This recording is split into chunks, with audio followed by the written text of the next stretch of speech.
किती संपर्कात आहेत ते त्यांनी जाहीर करावं, नावं जाहीर करावी. आमचाही संपर्क आहे त्यांच्या गटाशी असं आम्ही बोललो तर, पण मी बोलणार नाही. आज त्यांच्याकडे सत्ता आहे. आज दिल्लीमध्ये राक्षस बसलेले आहेत. त्यांच्याकडे ईडी, सीबीआय आणि पैसा आहे. त्या भीतीपोटी ही फोडाफोडी सुरू आहे. पण शेवटी भारतीय जनता पक्षाला किती आमदार पाहिजेत, किती खासदार पाहिजेत, त्यांचे भविष्य काय काय देणार आहेत त्यांना ते, आणि जे जात आहेत सोडून त्यांना काय मिळणार आहे.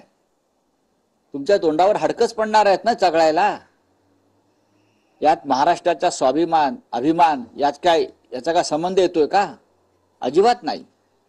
आमच्या आमदार आणि खासदारांना फोडण्याचे जरी प्रयत्न झाले किंवा माननीय शरद पवार साहेबांच्या खासदारांना, आमदारांना फोडण्याचे प्रयत्न झाले किंवा होत आहेत असं म्हणूया, याच्यामध्ये मुखवटा कोणाचा गळून पडतोय? देवेंद्र फडणवीस, नरेंद्र मोदी आणि अमित शहांचा. अख्ख्या देशामध्ये तुम्ही आयुष्यभर मरेपर्यंत हेच करणार आहात का? तुमच्या सुद्धा तिरड्या उचलल्या जाणार आहेत, लक्षात घ्या. राजकारणातून कधीतरी तेव्हा तुम्ही काय करणार?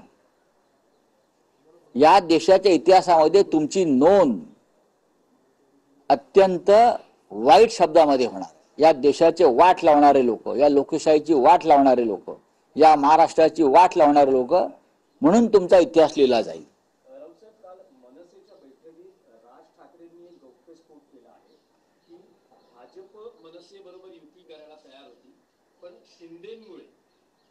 मनसेचा युतीतला सहभाग रोखला गेला आणि जे लोकसभेत झालं तेच विधानसभेत झालं.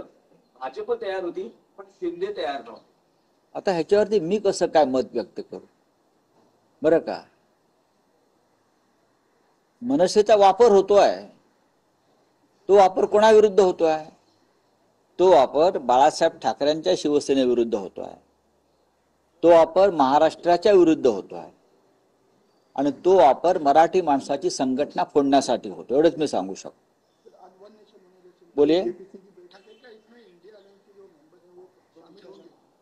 देखिए, वन नेशन वन इलेक्शन, ये जो बिल आ रहा है, भविष्य में ये one party one election end one leader one election की तरफ जाएगा.